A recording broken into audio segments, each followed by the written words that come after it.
சீரரா செல்வம் போல் சேர்க்கவே என் ஆசான் வீரராக இருக்க புகழ். வணக்கம். இன்றைக்கு இந்து மதத்தின் மீது சாட்டப்படும் இன்னொரு குற்றச்சாட்டுக்கு பதில் சொல்ல போகிறேன். அது என்ன அப்படின்னா, இந்து மதமானது தேவையில்லாமல் மந்திரங்களையும் சாஸ்திரங்களையும் மருந்துகளையும் மூடி மறைக்கிறது. அது யாருக்கும் சொல்லாதீங்க, அது யாருக்கும் சொல்லாதீங்க. எவ்வளவோ மருந்து ரகசியங்கள், எவ்வளவோ மந்திர ரகசியங்கள் அப்படி சொல்லி என்ன ஆச்சுன்னா, இன்றைக்கி அழிஞ்சு போச்சு அதெல்லாம்.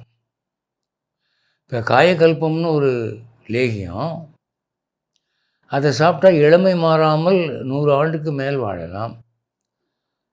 அது இந்த நாட்டில் பிரபலமாக இருந்திருக்கு. அதுக்கான ரெக்கார்ட்லாம் இலக்கியத்தில் பார்க்குறோம்.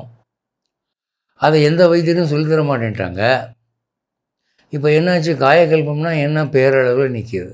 அது எப்படி செய்கிறதுன்னு யாருக்கும் தெரியாது.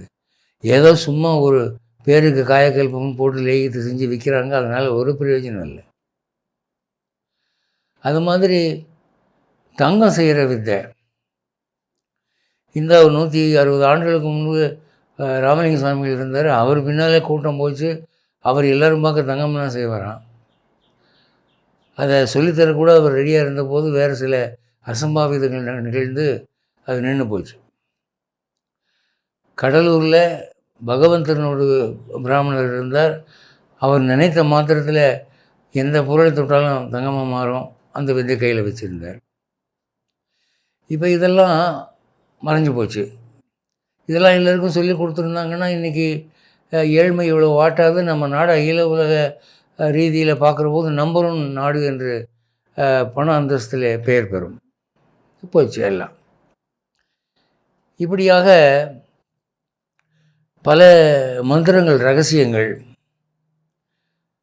ஒரு மந்திரம் சொன்னால் பாம்பு வசியமாகும், சிங்கம் வசியமாகும், வீட்டில் கொசு கடிக்காது, எலி தொல்லை இருக்காது, அப்படி மந்திரம்லாம் உண்டு. வயலில் பயிருக்கு பூச்சி வந்து அரிக்காது, அப்படி மந்திரம் உண்டு. அதெல்லாம் காணாம போச்சு. அதுக்கப்புறம் சாஸ்திரங்களில் பல ரகசியங்கள்.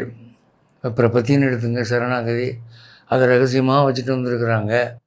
இன்றைக்கி தியரட்டிக்கலாக பிரபத்தினா என்னென்னு சொல்கிறோமே தவிர எத்தனை பேருக்கு பிரபத்தி பலிக்குது? திரௌபதி சரணாகதி பண்ணினா புடவை வந்தது. இன்றைக்கி யார் எதுக்கு சரணாகதி பண்ணாலும் ஒன்றும் வர மாட்டேங்குதே. அப்போ அந்த சரணாகதி ரகசியம் அழிஞ்சு போச்சு. இப்படியாக இந்து மதம் யாருக்கும் சொல்லாத மூடிவாயின்னு சொல்லி பல அரிய பெரிய விஷயங்கள் அழிந்து போய்விட்டன. Unnecessarily jealously guarded. இது தேவைதானா? இது மேல்நாட்டுக்காரங்க ரொம்ப கேலி பண்ணுறாங்க. உங்கள் சாஸ்திரங்களில் இவ்வளோ விஷயம் சொல்லியிருக்கு, சிற்பங்கள்லாம் இவ்வளோ நல்லா ஷார்ப்பாக செய்கிறாங்களே, அது ஒளி செதுக்கிற போது கொஞ்சம் குறி தவறினாலும் அது இப்போ மூக்கு செய்கிறாங்க. அது தெரிச்சு போனால் முழு விக்கிரமும் போச்சு. புதுசாக வேறு விக்கிரகம் செய்யணும். அது எப்படி அப்படின்னு கேட்டால் சிற்பிகள் சொல்கிறாங்க, மஞ்சாடின்னு ஒரு மூலிகை இருந்துச்சு, அதை கருங்கல் மேலே புழிஞ்சு விட்டால் அது களிமண் பக்குவத்துக்கு வந்துடும். அப்போ அதை வச்சு நம்ம என்ன ஷார்ப் ஃபீச்சர்ஸ் வேணாலும் செஞ்சுட்டு அதுக்கு முறிவு மூலிகையை சாறு ஊற்றினா அது மறுபடி கல்லாயிடும் அப்படின்னு சொல்கிறாங்க. அந்த மஞ்சாடிங்கிறது எங்கே இருக்குது, அது எப்படி இருக்கும், எங்கே கிடைக்கிது? போச்சு, ரகசியம் போச்சு. இப்படியாக இதுக்கெல்லாம் காரணம் யாருன்னா இந்து மதம்தான். யாருக்கும் சொல்லாத ரகசியம் 6வது காதில் விழக்கூடாது. உபதேசம் பண்ணுற முதல்வனும் காதில் கிசு கிசு கிசுன்னு தான் சொல்லணும். இப்படியே ஒரு ட்ரெடிஷன் வச்சுருக்கிறாங்க. இது நல்ல அரிய பொக்கிஷங்கள் அழிந்து போவதற்கு காரணமாகிறது. இதுக்கு இந்து மதம் பதில் சொல்லி ஆக வேண்டும் என்று சொல்கிறார்கள். அதை பற்றி கொஞ்சம் பார்க்கலாம். இதுக்கான விளக்கங்கள் பார்க்குறதுக்கு முன்னாலே ஒரு சின்ன குறிப்பு ஒன்று சொல்கிறேன். அது உங்களுக்கு ஒரு நல்ல பின்புலமாக இருக்கும். உலகெங்கும் புகழ்பெற்ற சீன நாட்டு கராத்தே வீரர் புரூஸ் லீ அவர் கொஞ்சம் வயசுலேயே இறந்து போனார். ஒரு 30-35 வயசுக்குள்ளே இறந்து போனார். பிரெயின் டியூமரில் இறந்து போனார், மூளையில் கட்டி வந்து இறந்து போனார் அப்படின்னு பிரசித்தமாக பேசப்படுது. ஆனால் இன்னொரு வதந்தி ரொம்ப ஸ்ட்ராங்காக இருக்குது உலகம் பூரா. அது பல நூல்களிலேயே படிக்கத்தக்கதாக இருக்கிறது. என்னென்னா, கராத்தே என்பது புத்த பிக்ஷுக்களுக்காக ஏற்பட்ட ஒரு வித்தை. இந்த ஃபாஹியா யுவாங்ஸ்வாங் மாதிரி ஆள்கள் இந்தியாவுக்கு வந்தபோது போக மகரிஷியிடமிருந்து சிலர் அதை கற்றுக்கொண்டு போய் புத்த பிக்ஷுக்களுடைய பாக்கெட் சீக்ரெட்டாக வச்சுருந்தாங்க. ஏன்னா புத்த பிக்ஷுக்களுக்கு தீயவர்களிடமிருந்து ஆபத்து வரும்போது அவர்கிட்ட கத்தி கப்படா கிடையாது, வெறும் கையை வச்சு எப்படி சமாளிக்கிறதுன்னு அந்த விதையை வச்சுருந்தாங்க. அதை யாருக்கும் சொல்லித்தராமல் வச்சுருந்தாங்க. ஏன்னா சொல்லித்தந்தால் அது மிஸ்யூஸ் ஆகும் அப்படின்ட்டு. அது டெம்பிள் ஆஃப் ஷவோலினில் மட்டும்தான் அது இருக்கும். அப்படிப்பட்ட ஒரு புனிதமான கலையை புரூஸ்லி என்ன பண்ணினான், கற்றுக்கிட்டு கமர்ஷியலைஸ் பண்ணிட்டான். உலகம் பூரா அதை சினிமாவில் போட்டு காட்டி இன்றைக்கி பார்த்திங்கன்னா ஜப்பான் சீனாவில் மட்டும்தான் கராத்தே தெரியுங்கிற நிலைமை போய் இன்றைக்கி உலகத்தில் எல்லா நாடுகளிலும் கராத்தே ஆம்பளை பொம்பளை எல்லாம் கற்றுக்கிறாங்க. கொலை, கற்பழிப்பு, களவு, வன்முறை எவ்வளோ நடக்குது. எல்லாத்துக்கும் இவன் தான் காரணம். எனவே இவரனை வாழவிடக்கூடாது என்று சொல்லி சில கன்சர்வேட்டிவ் நோக்கமுள்ளவர்கள் அவன் உணவிலே பிரெயின் டியூமர் விஷம் வச்சு கொன்று விட்டார்கள் என்று ஒரு வதந்தி ரொம்ப ஸ்ட்ராங்காக உலவுது. நூல்களில் கூட அது வந்திருக்கு. எதுக்கு சொல்ல வர்றேன்னா, ஒரு கலை ஏன் மூடி மறைக்கப்படுகிறது, அதை உடைத்து அம்பலப்படுத்தும் போது விளைவுகள் என்ன ஆகிறதுங்கிறதுக்கு ஒரு உலகளாவிய ரீதியிலே ஒரு உதாரணம் சொன்னேன். இனி நம்ம விஷயத்துக்கு வருவோம். முதல்ல காயக்கல்பம். காயக்கல்பம் என்பது பல்வேறு மூலிகைகள் சேர்ந்து செய்யப்படுவது. அரிய மூலிகைகள். அதை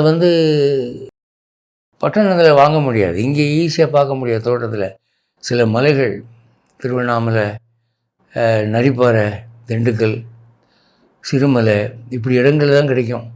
அப்படி மூலிகைகளாக சேர்த்து பல கடைச்சரக்குகள் சேர்த்து செய்யப்படுறது. அதை சில மகரிஷி வைத்தியர்கள் மட்டும் வைத்திருந்தார்கள். சில மன்னர்களுக்கு அதை கொடுத்தார்கள். எதுக்காக கொடுத்தார்கள்னா, அவர்கள் தர்மராஜாக்களாக இருந்தார்கள். அவர்கள் நீண்ட காலம் ஆரோக்கியத்தோடு வாழ வேண்டும், தீயவர்களை அடக்க வேண்டும் என்பதற்காக கொடுத்தார்கள். இப்படி தான் அந்த காலத்தில் ரகுவம்ச ராஜாக்கள் பல 100 ஆண்டுகள் வாழ்ந்தார்கள் என்றெல்லாம் படிக்கிறோம். ஆனால் இந்த மூலிகை ரகசியத்தை எல்லாருக்கும் நீங்கள் வெளிச்சந்தைப்படுத்தினால் என்னாகும்? அது எல்லோரும் இப்போ இன்றைக்கி ஜீரகம், மஞ்சள், மிளகா மாதிரி அது எல்லோருக்கும் கிடைக்கக்கூடிய ஒரு பொருளாகிவிடும். அப்போ என்ன ஆகும்? உலகத்தில் மனுஷங்க உலகியல் சுகபோகங்களிலே வரல்முறையின்றி ஈடுபடுவதற்கு இந்த காயகல்பத்தை ஒரு பரிகாரமாக ஆக்குவார்கள். இப்போ இன்றைக்கி ஏதாவது ஒரு வியாதி வந்துருச்சுன்னா டாக்டர் என்ன சொல்கிறாரு, அது சாப்பிடாத, இது சாப்பிடாத, பத்தியம் மாறுன்றாரு. எது சாப்பிட்டாலும் உடம்புக்கு ஒன்றும் ஆகாது, அப்படிப்பட்ட காயக்கல்பம் நாங்கள் சாப்பிட்டுக்கிட்டு இருக்கிறேன் அப்படின்னா அவன் மன அடக்கம் இல்லாதவன் ஆகிடுவான். அவன் இஷ்டப்படி எதையும் திம்பான், எல்லா காரியமும் பண்ணுவான், பாவமான காரியங்கள் செய்வான், உடம்பை ரொம்ப செலவு பண்ணுவான். என்னாகும்? நோய்கள் அதிகமாகும், சமுதாயத்தில் ஒழுங்கினம் அதிகமாகும். அதனால் இதை பிரபலப்படுத்த வேணாம் என்று ரகசியமாக வச்சுருந்தாங்க. இப்போ அந்த மூலிகைகளை தெரிந்து கொள்வதற்கும் அவற்றை வைத்து லேகியம் செய்வதற்கும் விசேஷமான அறிவு, குரு பக்தி, மனப்பாட சக்தி, ஒழுக்கம் எல்லாம் வேணும். அது இல்லாததுனாலே அது அழிந்து போயிட்டு. அவங்க வேணும்னே மனித சமுதாயத்துக்கு கெடுதல் பண்ணணும்னு நினச்சி செய்யலை, ஒரு நல்லதுக்காக ஒன்று செஞ்சாங்க, அது இப்படி ஆகிப்போச்சு. அப்புறம் இப்போ டயபெட்டிஸ் இருக்குது, சர்க்கரை வியாதி. இந்த சர்க்கரை வியாதிக்கு ஒரே ஒரு வேறு, அதை அப்படியே கடித்து மென்று சாப்பிட்டா உடனே அதுக்கப்புறம் அந்த வியாதி வராது, நீரிழிவு என்ற மதுமேக வியாதி வராது. ஆனால் அந்த வேறு என்னென்னா யாரும் சொல்ல மாட்டேன்ட்டாங்க. காரணம் என்னென்னா, இன்றைக்கி டயபெட்டிஸ் எப்போ வருது? மன அடக்கம் இல்லாமல் மனிதன் வாழும்போது அதற்கான இனிப்பை ஜீரணிக்கக்கூடிய உறுப்புகள் பேங்க்ரியாஸ் அது பழுதடைகிறது. இதுக்கு மேலே இனிப்பு சாப்பிடாத, பல உணவுகளை நிறுத்து அப்படிங்கிற போது அவன் கட்டாயமாக ஒரு ஒழுக்கமான மனடக்கமான வாழ்வுக்கு தள்ளப்படுகிறான். இப்போது இந்த டயபெட்டிஸை குணப்படுத்தக்கூடிய, நிரந்தரமாக குணப்படுத்தக்கூடிய அந்த வேறு என்னன்னு எல்லாருக்கும் தெரிஞ்சிருதுன்னு வச்சுக்கோங்க. மனிதன் கொஞ்சம் ஆட்டமாக ஆடுவான். இப்போ டயபெட்டிஸ் வந்த பிறகே டாக்டர் சொல்கிறாரு இனிப்பு சேர்த்துக்காதுன்னு. இவன் என்ன பண்ணுறான், நான் ஆஃப் சுகர் போட்டுக்கிறேன், இன்னென்ன பழமெல்லாம் சாப்பிட்லாமாமே. இப்படி தான் அவனுடைய புத்தி போகுதே தவிர சரி ஒடுங்குவோங்கிறது கிடையாது.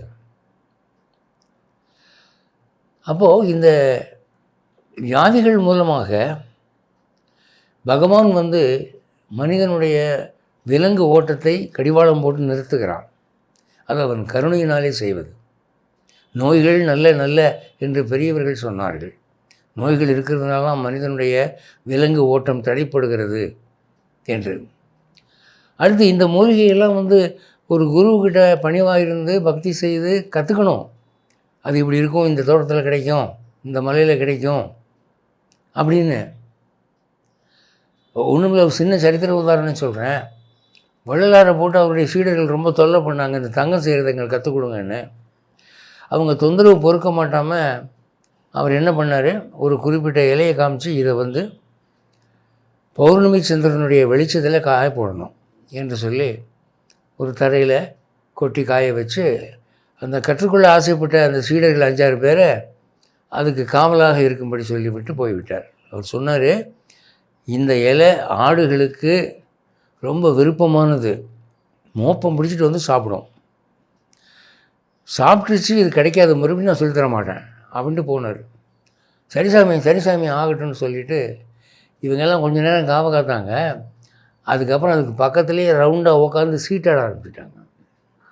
போடு ஒரு ரம்மின்னு.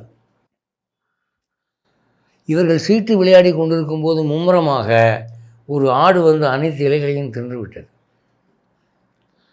கொஞ்ச நேரம் கழித்து வள்ளலார் சந்தேகப்பட்டு பார்த்தார், எங்கடா அந்த இலையெல்லாம்னு கேட்டால் அப்போ தான் ஐயோ எங்கே போச்சுன்னு தெரியலையே அப்படின்னு. சாமி மன்னிச்சுக்கோங்க, மறுபடியும் நாங்கள் எச்சரிக்கையாக இருக்கிறோம். அவர் ரொம்ப கோபம் வந்தால் பிச் அப்படின்னு சொல்லுவாராம். அவங்கள பார்த்து பிச் அப்படின்ட்டு போயிட்டார். அவ்வளோதான். அதுக்கப்புறம் யாருக்கும் அவர் சொல்லித்தரல. எப்படி ஒரு கலை அழிஞ்சு போகுது பார்த்தீங்களா? அவர் சொல்லித்தர ரெடியாக தானே இருந்தார். அடுத்து இந்த ரசவாதம் என்ற சொல்லப்பட்ட ஆல்கெமிஸ்ட்ரி, இது உலகின் எல்லா நாடுகளையும் முயற்சி பண்ணாங்க. கிரீஸில், ரோமில் இதுக்காக நிறைய முயற்சி பண்ணியிருக்காங்க. பெரிய தனவந்தர்கள் நிறைய பணம் செலவு பண்ணியிருக்கிறாங்க. ஒரு பொருளை இந்த திராவகத்தில் மூழ்கி எடுத்தால் அது இப்படி மாறுங்கிற போது வெள்ளி வரைக்கும் மாறி இருக்கு, தங்கமாக மாறுத வைக்கிறதுக்கு முடியல அவங்களால. ஏன்னா அதில் எவ்வளவோ நுட்பங்கள் இருக்குது. அப்போது இந்தியாவில் அப்படி இல்லை, அது ரொம்ப சுலபமாக செய்யக்கூடியவர்கள் இருந்திருக்கிறார்கள். திருமழிசை ஆழ்வாருடைய வாழ்க்கையில் ஒரு கேரளாக்காரன் இந்த ரசவாத குழியை ஒன்று கொண்டாந்து கொடுத்து இதை கையில் வச்சுக்கோங்க, உங்களுக்கு ஆபத்துக்கு பணம் தேவைன்னா எந்த பொருள் மேலேயாவது தேய்ச்சிங்கன்னா தங்கமாக மாறும், அதை விற்று நீங்கள் வச்சுக்கோங்க செலவுக்குன்னு கொடுத்தாங்க. அதுக்கு அவர் சொன்னாராம், நீ எனக்கு குளிகை கொடுக்குறியா, நான் பாரு இப்போ என்ன செய்கிறேன்னு கையில் கொஞ்சம் அழுக்கு அப்படி திரட்டினார். அந்த அழுக்கை என்னமோ கண்ண மூடி மந்திரம் சொன்னார், அது தங்கமாக மாறிடுச்சு. இந்தா இதை நீ வச்சுக்க அப்படின்னு என் வாயை மூடிட்டு போயிட்டான். இப்போது இந்த மாதிரியெல்லாம் தங்கம் மாற்றக்கூடியவர்கள் இந்த நாட்டில் நிறைய இருந்தார்கள். இந்த விதை பரவலாக எல்லோருக்கும் வருதுன்னு வச்சுக்குவோம்.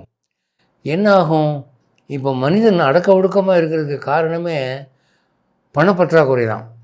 எல்லோரும் கோடீஸ்வரன்னு சொன்னால் எல்லாம் இஷ்டப்படி ஆட ஆரம்பிச்சிருவானே.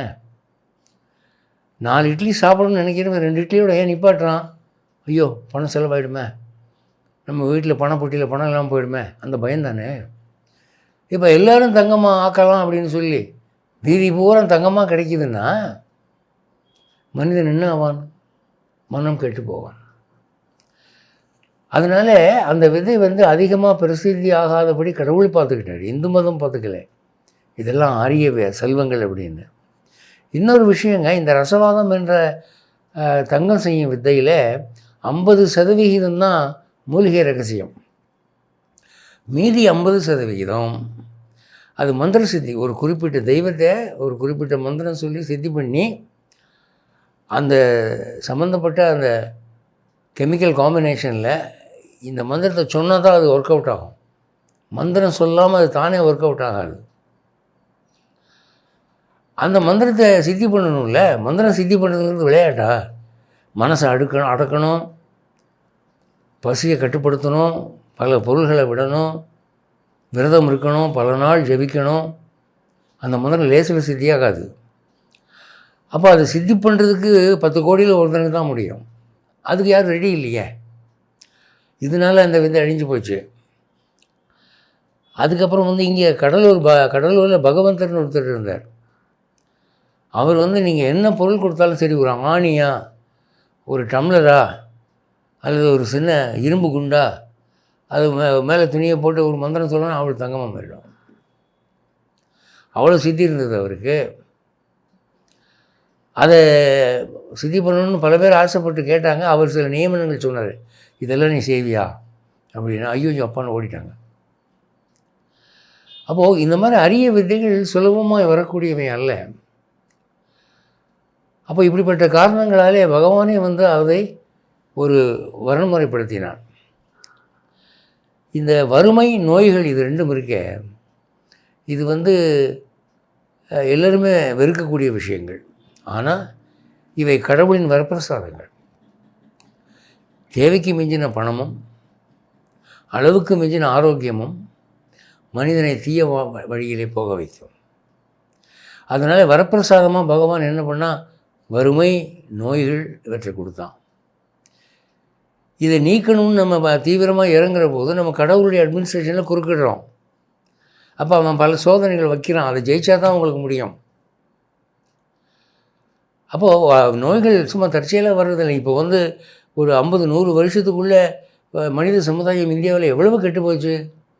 எல்லாம் சினிமா, சிற்றின்பம் என்று அலைந்து கொஞ்ச நாளைக்கு முன்னால் வரைக்கும் ஒரு கேன்சரை பார்க்குறது ரொம்ப அரிதாக இருந்தது. பல ஆயிரம் பேர்களுக்கு ஒருத்தருக்கு தான் கேன்சர் வரும். இன்றைக்கி வீட்டுக்கு வீடு கேன்சர் வந்துடுமோன்னு பயம். கேன்சர் ஆஸ்பத்திரியில் எவ்வளோ கூட்டம், டெய்லி அட்மிஷன் ஆகிக்கிட்டே இருக்காங்க. நாளைக்கு நம்ம வீட்டுக்கு வந்துடுமா கேன்சர் இருந்து எல்லாருமே அஞ்சக்கூடியதாக இருக்கிறது. இது எப்படி வருது? ஒரு குறிப்பிட்ட விஷயத்தினால அது வர்றதில்லை. மனிதனுடைய மனமடங்கா வாழ்க்கையினாலே பகவான் கொடுக்குற தண்டனை அது. இப்படி வியாதிகள் பெருகிவிட்டன. எவ்வளோ மெடிக்கல் ஷாப்பு, எவ்வளோ டாக்டர்ஸ், எவ்வளோ கிளினிக்ஸு இருந்தும் சமுதாயம் ஆரோக்கியமாக இருக்கா? இல்லையே. அப்போது இந்த வியாதிகள் பகவான் தருகிறான். மனிதன் ஒரு கட்டுக்கடங்காத வாழ்க்கை வாழ்ந்துக்கிட்டு இருக்கான். என்ன சொன்னாலும் கேட்க மாட்டேங்கிறான். பொறிபுலன் இன்பங்களிலே ஆழ்ந்து விட்டான். இந்த மனசை கடிவாளம் போட்டு இழுக்கணுன்னா உடம்புல வியாதியை கூட, அப்போ தான் சரிப்படுவோம். அது கூடாது, இது கூடாது, இது கூடாது, அது கூடாது போடு. சண்டி மாட்டுக்கு கழுத்தில் ஒரு பெரிய தடி கட்டி விடுவோம், வேகமாக ஓட முடியாது, பேசாமல் அடங்கி தான் நடக்கணும். சண்டி மாட்டுக்கு தடி கட்டி விடுவது போலே பகவான் வறுமையையும் நோய்களையும் மனித இனத்துக்கு வரப்பிரசாதமாக கொடுத்திருக்கிறார். அப்படி இருக்கிற போது இந்த மாதிரி கலைகள், காயகல்பமும் ரசவாதமும் எப்படி பிரசித்தி ஆகும்? அப்படி பிரசித்தி ஆனால் என்ன ஆகும்? அந்த தீய விளைவுகள் என்ன? அதை சிந்திக்கணும். இந்து மதம் அதை சிந்தித்தது. மந்திரங்கள் எடுத்துக்குவோம். இப்போ மந்திரங்கள் இருக்க, அதை ஏன் எல்லாருக்கும் சொல்லக்கூடாதுன்னு கேட்குறாங்க. மந்திர சாஸ்திரம் என்ன சொல்லுது? ஒரு மந்திரம் சித்தியாகணும்னா அந்த மந்திரத்தின் மேலே பக்தி வரணும், அதை சொல்லிக் கொடுத்த குரு மேலே பக்தி வரணும், அதை அனுஷ்டிக்க வேண்டிய ஆச்சாரங்களை கடைப்பிடிக்கணும். அப்போ தான் அந்த தெய்வம் அருள் செய்யும். அப்படி இல்லாமல் ஒரு மந்திரத்தை சும்மா காதில் விட்டு கேட்டுட்டு இஷ்டப்படி ஜெபிச்சா என்ன ஆகுறது? ஒரு விடலை பயிட்ட போய் ஒரு வேத மந்திரத்தை இப்படியோ அவன் விட்டு கேட்டு காதில் வாங்கிட்டு அவன் போட்டு டப்பாங்குத்து பாடிக்கிட்டு அந்த மந்திரத்தை சொல்கிறான்னு வச்சுக்குவான். அந்த மந்திர தேவதை என்ன நினைக்கும்?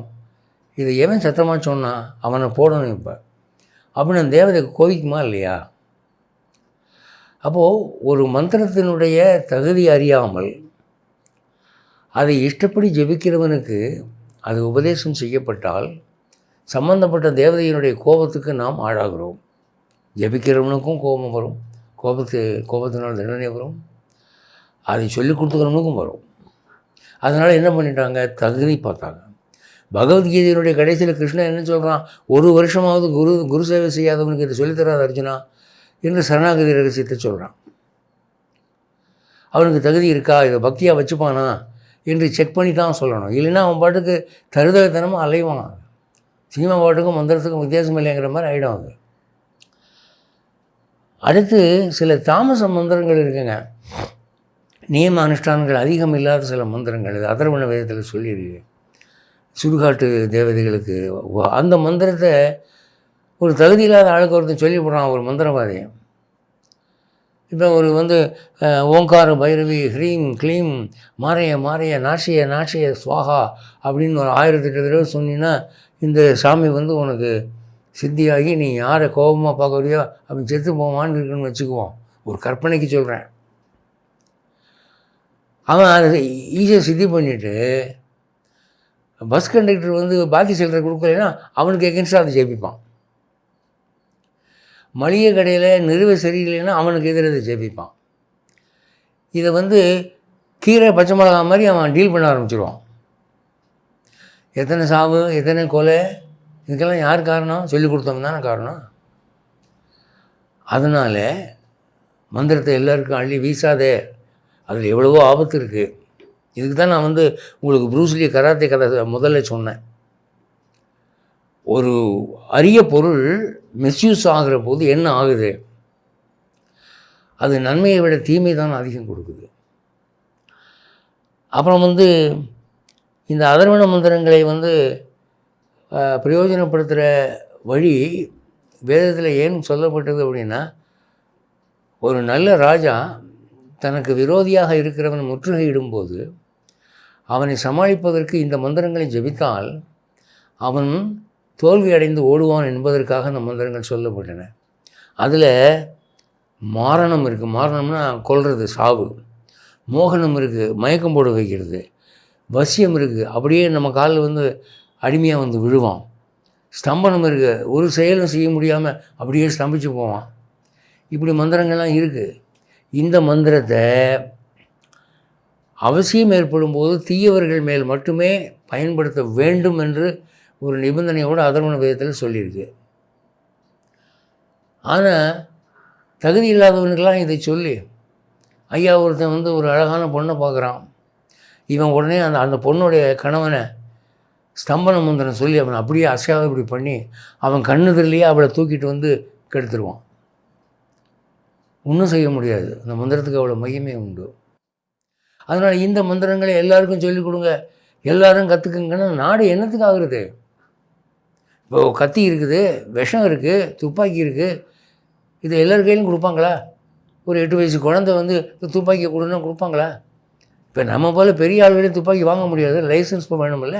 அவன் கேள்வி 1008 கேள்வி கேட்குறான்ல, எதுக்கு துப்பாக்கி கேட்குறேன், உனக்கு எதுக்கு துப்பாக்கி? நம்ம பெரிய மனுஷன் 4 பேர்கிட்ட போய் அட்டஸ்டேஷன் வாங்கி கொடுக்கணும்.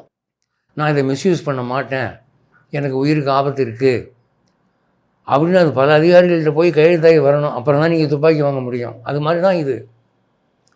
விஷ பாட்டிலும் கூரிய கத்தியும் துப்பாக்கியும் எப்படி தகுதி இல்லாத ஆள் கையில் கொடுக்கக்கூடாதோ, அவங்க கையில் கொடுத்தா எப்படி ஆபத்தாக முடியுமோ, அது மாதிரி தான் இந்த மந்திரங்கள், மருந்துகள், சாஸ்திரங்கள் எல்லாம்.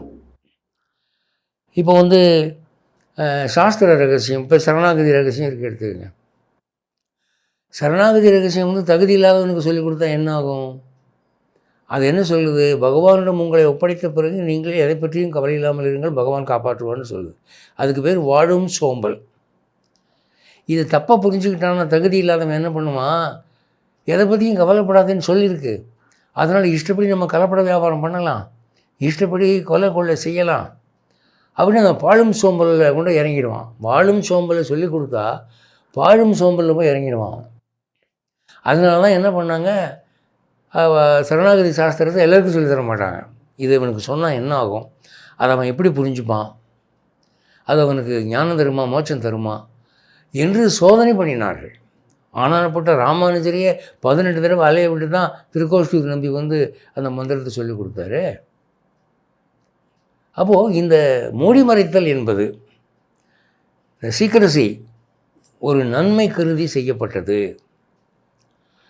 அதை அவர்கள் கடைப்பிடித்ததனாலே இன்றைக்கி நாமெல்லாம் க்ஷேமமாக இருக்கோம். அப்படி இல்லாமல் எல்லாரும் எல்லாத்துக்கும் சொந்தம் அப்படிங்கிற மாதிரி பொது உடைமையில் கொண்டு வந்திருந்தா இந்த சமுதாயம் விலங்கு சமுதாயமாக மாறி அழிந்து போயிருக்கும். எனவே மூடி மறைத்தல் என்பது இந்து மதத்துக்கு ஒரு இழுக்கல்ல, அது ஒரு சிறந்த தகுதி என்று கூறி விடைபெறுகிறேன். மீண்டும் அடுத்த சனிக்கிழமை சந்திப்போம். ஜெய் ஸ்ரீமன் நாராயண்.